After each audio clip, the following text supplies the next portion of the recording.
भगवान शिव ने नंदी को ही अपनी सवारी क्यों चुना, जबकि उनके पास पूरी सृष्टि की सबसे शक्तिशाली शक्तियां मौजूद थीं? आखिर एक साधारण बालक कैसे बन गया महादेव का सबसे करीबी? हजारों साल पहले एक महान ऋषि थे, शिलाद मुनि। उनके पास ज्ञान था, तप था, लेकिन कोई संतान नहीं थी। उन्होंने निश्चय किया, मुझे ऐसा पुत्र चाहिए जो साधारण ना हो, जो मृत्यु से परे हो। इसके लिए उन्होंने वर्षों तक कठोर तपस्या की और अंत में प्रकट हुए भगवान शिव। शिव ने कहा, तुम्हें एक पुत्र मिलेगा जो मेरा अंश होगा। अगले ही दिन यज्ञ के दौरान धरती फटी और एक दिव्य बालक प्रकट हुआ। शिलाद मुनि ने उसे उठाया और नाम रखा नंदी। नंदी बचपन से ही अलग था। जहाँ दूसरे बच्चे खेलते थे, वो ध्यान में लीन रहता था। कम उम्र में ही वेद, शास्त्र, योग सब में पारंगत। लेकिन एक दिन कुछ ऋषि आश्रम आए और उन्होंने नंदी को देखकर कहा, ये बालक अल्पायु है, इसका जीवन बहुत छोटा है। ये सुनकर शिलाद मुनि टूट गए, लेकिन नंदी नहीं डरा। उसने कहा, अगर मृत्यु निश्चित है तो मैं खुद महादेव को प्राप्त करूंगा। और वो निकल पड़ा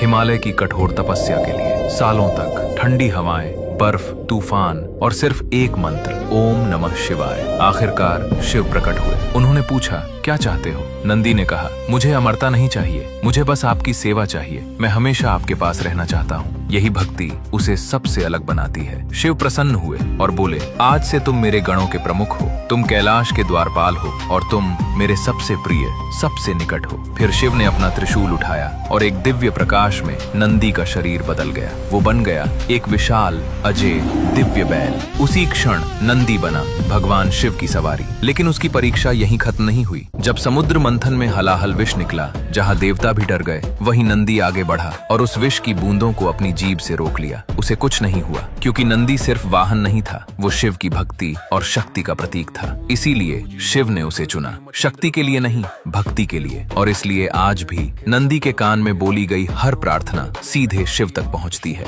अगर आप भी सच्ची भक्ति की ताकत मानते हैं तो कमेंट में लिखो, जय नंदी।